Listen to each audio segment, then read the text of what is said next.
Coming up, Young Americans for Freedom prepare for a speaker to come to Iowa City. And later, Governor Kim Reynolds sees success in the Iowa legislature. Outrage and support pours in after a Russian opposition leader's murder. All that and a profile on a new member of the U.S. House of Representatives, important dates this week in history, along with making sure your facts are straight. Also, where presidential candidates are during their campaign trails, the latest from polls, and something for you to consider. Good evening and welcome to The Update, your home for news and politics. From the local level to nationwide, we're keeping you up to date. I'm Jordan Tovar. And I'm Johnny Valtman. And we're going to start it off with you, Jordan. They've kind of calmed down here in Iowa City. February, usually a slow news month, but anything new we should know? Yeah, Johnny. Well, there's actually some updates within the school district world, and the Iowa City Community School District has just approved a change to their calendar that would affect how students learn. The district approved a plan that would add 5 built-in virtual learning days to its academic calendar, though the district did say that the days would only be used as a last resort. The school board passed it 5-1, with Councilman Mitch Lingo being the only no vote, citing national data that goes against virtual learning, especially in marginalized communities. He also cited the length of the school year already going into June as another concern. Now bringing it back to here on campus, the Iowa chapter of the Young Americans for Freedom are planning to host author Vince Everett Ellison for a lecture and Q&A titled, quote, DEI and Abortion, Exposing the Real Slavery and Genocide. The lecture will take place at 7 p.m. on February 26 in the Iowa Memorial Union's North Room, with the Q&A following after. Like many of the speakers invited by the YAF in the past, the lecture has been met with some pushback from groups on campus. The Women's Resource and Action Center made a post announcing what they call, quote, hateful rhetoric, and also quoting the title of the event in their post. Now, like you said, in February, it's been a slow news week, but I think things are heating up in the Iowa legislature. Yes, Jordan. And while the local fronts may not be at the center of attention statewide, there are some things going on. Just like last week, we're going to bring in Kara, who has more of how Funnel Week went in the Iowa legislature. Thanks, Johnny. Last week we talked about Funnel Week in the Iowa legislature, so this week we've got some updates for you on what cleared the deadline. It was a week full of wins for Governor Kim Reynolds, whose legislative priorities all made it through Funnel Week in some form. Reynolds' proposal to cut or merge 111 of the state's 256 existing boards or commissions had committees split, and the House and Senate committees passed different plans for this consolidation. The state advanced Reynolds' proposal with a plan to make tweaks on the Senate floor, while House lawmakers passed a bill that would only cut 49 inactive boards or commissions. Meanwhile, Reynolds' proposal to update the state's reading education program to improve literacy was advanced in both chambers. This bill would require teachers in Iowa to pass a Foundations of Reading test and train them in the science of reading. It would also require schools to notify parents if their students are not proficient in reading in 3rd grade, and parents would then be given the choice to keep their kids in 3rd grade for another year. And we've also got an update on the proposal everyone has been talking about. Reynolds suggested overhaul of area education agencies, or AEAs. 2 versions of this legislation advanced last week, but both make massive changes to Reynolds' initial proposal.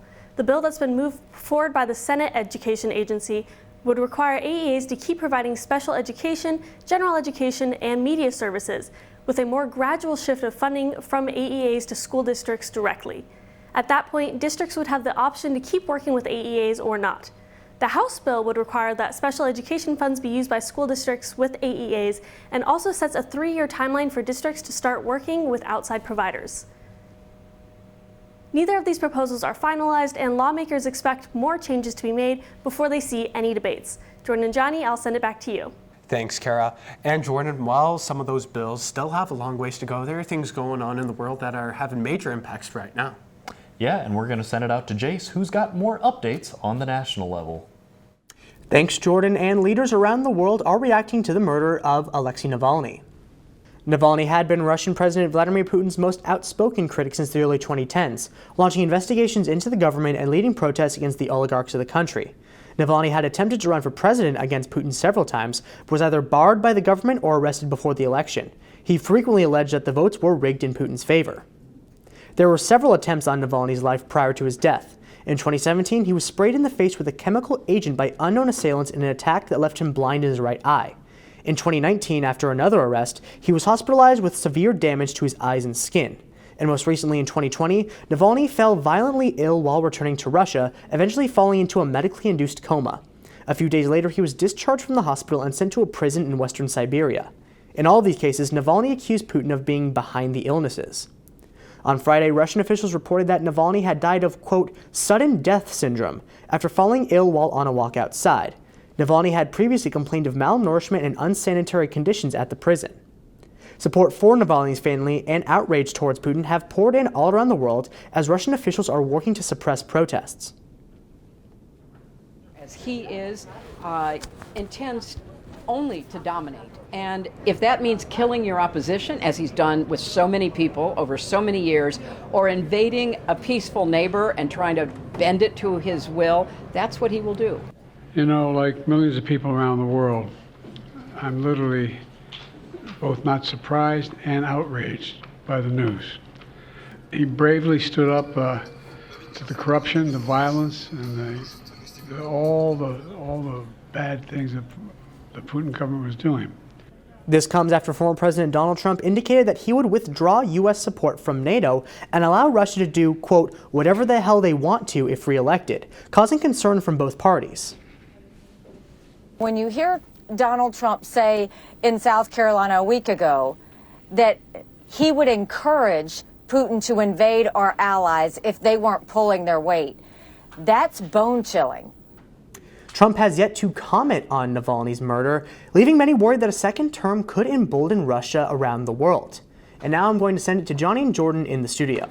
Now, Johnny, last week you had a relatively new person in the presidential race. Now this week you've got another newcomer into the political field. Yes, Jordan, and it's not as big as the presidency, but it is important. It's the U.S. House of Representatives. As this week's candidate profile, we're looking at a newly elected New York representative. After Republican Representative George Santos was expelled from Congress, his 10th district seat in New York was up for grabs. Democrat Tom Suozzi won the special election last week over Republican Mazi Pilip. Before digging too much deeper, Suozzi is a first-generation American born in Glen Cove, New York. He graduated from Boston College with a bachelor's degree in accounting and then becoming a certified public accountant 2 years later. He would be an accountant at Arthur Andersen and then a law clerk and a commercial litigator. His career in politics began in 1993 when he was elected mayor of his hometown. In 2001, he would become Nassau County's executive, the first Democrat in 30 years to hold the position. He would run for governor in 2006, but lost the Democratic primary to Elliot Spitzer. He also lost the Democratic primary in 2021 for the governor bid. His time in the U.S. House of Representatives, though, began in 2016, where he would be elected New York's 3rd congressional district candidate. He would win 2 more re-elections and announce his retirement from politics following his 3rd term. Now back in office, Suozzi's slogan is "Serving as public official has allowed me to do what I always dreamed of doing: help people, clean up pollution, build buildings, solve problems, and try to make people's lives better." And Jordan, a newcomer, took over candidate profile for me last week. Since I did it this week, we have another newcomer who's keeping track of the campaign trail. Yes, and our newcomer is Ryan Lynch, who's going to have some news on us for some candidates. Thanks, Jordan. And this past weekend was SneakerCon, and it saw a unique high top make its debut. Former President Donald Trump unveiled the Never Surrender high tops at the event in Philadelphia before holding a campaign rally in Michigan on the same day. The shoes are not designed, manufactured, distributed, or sold by the former president or any of his affiliated organizations, but uses Trump's name, image, and likeness in a licensing agreement, stating it is not political or associated with any political campaign. The $399 gold Never Surrender high tops are already sold out. Meanwhile, Nikki Haley's campaign is taking a more traditional journey on the campaign trail, making stops at South Carolina ahead of the primary on the 24th. Hello, Camden. It's great to be back here. Thank you so much for coming out. It's a great day in South Carolina. Do we want more of the same, or do we want to go in a new direction? More of the same is not just Joe Biden.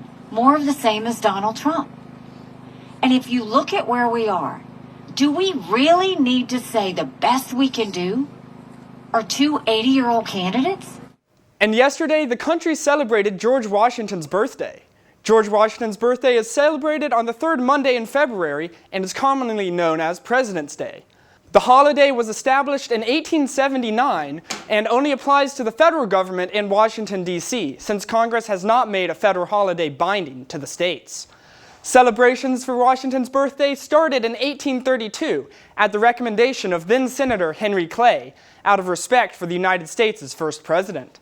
Celebrations continued federally and for local governments with traditions such as the reading of Washington's farewell address in the Senate, first done in 1862, and the reading of the address is still a tradition done today. The true name for the holiday remains as George Washington's birthday, but most Americans refer to it as President's Day to celebrate not just Washington, but all of the U.S. presidents. And now I'll send it back to you, Jordan.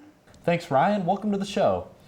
And, keeping with this theme of presidential campaign updates, I've got some polls I'd like to look at here, and we have a special poll this week, a special ranking with a ranking of all the presidents in U.S. history.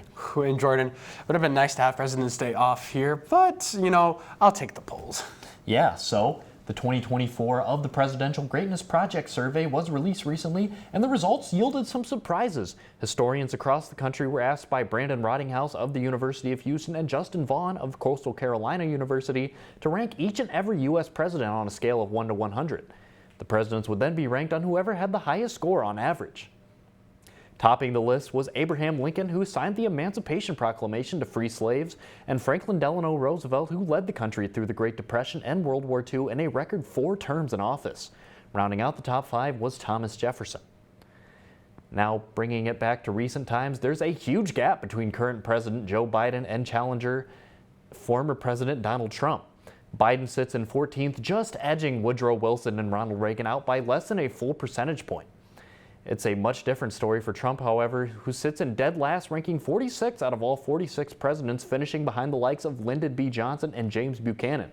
While most of the talk about the presidential general election is looking towards a Biden-Trump rematch, some polls, like the one done at Quinnipiac University in Connecticut, looks at Biden versus Nikki Haley as a hypothetical. In this, the Republican candidate still edges Biden, but only by 5 percentage points. Another scenario that Quinnipiac includes, which I see a lot of polls fail to consider, is the addition of third-party candidates. This one also includes Haley as the Republican nominee, but it sees her drop in support to 29% and Biden takes the lead. Another notable result is independent Robert Kennedy Jr., who only gets 8 less percentage points than Haley in this poll. And Jordan, we've been talking about Robert F. Kennedy Jr. the last couple of weeks, and it seems like he's building momentum. Yeah, it certainly seems like he's building momentum, and I'd like to see some of the polls reflect that. I don't think they consider the third-party candidates enough in this cycle. Yes, and it's not just Robert F. Kennedy Jr., too. It's also the other ones as well. Yeah, there's a lot of other candidates to consider in this equation, Johnny. Now, keeping with our, theme, we're going through some facts and stuff. I think you've got some stuff going on that happened this week in history, Johnny. Yes, Jordan, and there were some very important things that happened in history this week. And despite FDR being ranked high on that list, there's something that I think a lot of people will forget. On February 19th, 1942, President Franklin D. Roosevelt signed Executive Order 9066. The order would have the U.S. military create camps for Asian Americans on both the West and East Coast. The fear was of Japanese spies being in mainland America, which was exclamated with the bombing of Pearl Harbor just 2 months earlier. The orders were carried out in mid-March, starting on the West Coast, where Asian Americans were given days to prepare their belongings and relocate to these internment camps. It's estimated around 110,000 to 120,000 were relocated, with around 80,000 of the citizens being second or third generation U.S. citizens. The conditions of these camps were cramped and unsuited for mass capacities. With limited room and a lack of medical support, outbreaks of diseases could quickly spread. Those interned were also forced to show their loyalties, and if they gave the wrong answers, their American citizenship could be revoked. In December of 1944, the internment camps were ended after FDR was elected into a 4th term the month prior. The damage was already done, though, as many lost their homes, businesses, possessions, and more due to the relocation and the rules they had to follow. On February 21st, 1971, Richard Nixon became the first United States president to visit mainland China. Nixon spent 7 days in China, making stops in Beijing, Shanghai, and the Great Wall of China. During his visit, Nixon met with the People's Republic of China leaders, while journalists were allowed to take photos and show Americans China for the first time in 2 decades. What resulted from Nixon's week was the signing of the Shanghai Communique, which was the United States' first diplomatic negotiations with the People's Republic of China since their founding in 1949. The document recognized China as the following: all Chinese on either side of the Taiwan Strait maintain there is but one China. The wording used in the document left the future of Taiwan up in the air. The two countries would officially normalize their relations on January 1st, 1979, but that was also the same day the Taiwan Relations Act, which identified Taiwan not a part of the Republic of China, instead that China was the governing body over Taiwan. Nixon also has some common ground with Andrew Johnson, as President Johnson's impeachment began back in 1868 during this week. Becoming the first president to receive an impeachment charge, Johnson was charged with an astounding 11 articles of impeachment, more than half of them stemming from violating the Tenure of Office Act by removing Edwin Stanton from his position of Secretary of War. Andrew Johnson's impeachment came down to the wire on the first 3 articles, all falling 1 vote short of impeachment of Johnson. After the results, the remaining charges were dropped. And Jordan, we're finally going to pull away from some presidents here, and Kara, she has some information that may not be entirely true. Yeah, Johnny, it's certainly important to check on those facts, so we're going to send it out to Kara Doolin, who has more on Fact Check. That's right, Jordan, and to start off, I'll clarify something about the Kansas City parade shooting that happened last week. Police had detained 3 suspects after the shooting. Social media posts falsely identified one of these suspects as a 44-year-old immigrant named Sahil Omar. In truth, 3 juveniles were detained by police and 1 was later released. The other 2 were charged with gun-related offenses and resisting arrest. The name Sahil Omar has been falsely linked in social media posts to other events in the past, including a Texas hotel explosion in January and a Las Vegas shooting in December. Another false Kansas City-related news suggests that Taylor Swift and Kansas City Chiefs player Travis Kelce have endorsed President Biden for the 2024 presidential election and will, quote, leave the United States if Donald Trump becomes president in 2024. On the contrary, neither Swift nor Kelce have endorsed anyone for the upcoming election, although Swift did endorse Biden and Vice President Kamala Harris in 2020. There's also no evidence of either of them planning to move out of the U.S., as Swift has around $150 million invested in 8 homes in the U.S., and Kelce's contract with the Chiefs runs through 2025. And finally, the claim that the shooter who injured 2 people at a megachurch in Texas on Sunday has been identified as transgender is false. This rumor stems from the fact that the shooter, Genesee Yvonne Moreno, used multiple aliases, including the name Jeffrey Escalante. However, several court records identify Moreno as female, and the Houston Police Department hasn't found any evidence to the contrary during their investigation. Now that we've got those facts straightened out for you, I'll send it back to Jordan and Johnny. You know, Johnny, it's really amazing to me the lengths that people will go to propagate false information on the internet. Yes, Jordan, especially with the subjects that Kara talked about. It's just best to leave that alone and just stick to the facts. And hopefully we have something lighter, as Jace is in the newsroom and he has something he'd like you to consider. Thanks, Johnny. And with all this talk of former President Trump wanting to withdraw support from NATO, I feel it's proper to explain what NATO is and why it's so important to our national security. NATO, or the North Atlantic Treaty Organization, is a group of nations under a mutual defense treaty. It was initially formed as a buffer for the Soviet Union. Along with NATO, the U.S. is a part of the Inter-American Treaty of Reciprocal Assistance spanning North and South America. So even if we were to pull support from NATO, we would still be tied to another organization. The Eastern equivalent to NATO is the Shanghai Cooperation Organization, containing major U.S. rivals such as Russia, China, and India. The U.S. once applied to become an observer state of the SCO, but was denied. That being said, NATO and the SCO are not outright adversaries or rivals. However, while these groups are based more on political and military alliances, there are several economic groups the U.S. is also involved in, such as close ties with the European Union and the Chinese economy. The most significant challenge facing the U.S. and its allies right now is the expansion of BRICS, an economic and political alliance consisting of Brazil, Russia, India, China, and South Africa. As of January 2024, the organization has expanded to include Egypt, Ethiopia, Iran, and the United Arab Emirates. More notable is the fact that Cuba has applied to join, while Mexico has been rumored to consider joining the bloc. If these two nations join, there would be economic rivals in our backyard. The U.S. has been able to be a world superpower for decades due to maintaining our close ties to our economic and political allies. If we begin to pull out of the organizations we created, then rivals such as BRICS and the SCO will take our place and the national security of America will be threatened. But for now, I'll send it back to Johnny and Jordan in the studio. Thank you for that, Jace, and we'd like to thank you for tuning in to the update tonight, where you'll find all your news and politics. Tune in next week for more updates from the local level to the nationwide level. From the update, I'm Johnny Valtman. And I'm Jordan Tovar. Have a wonderful night.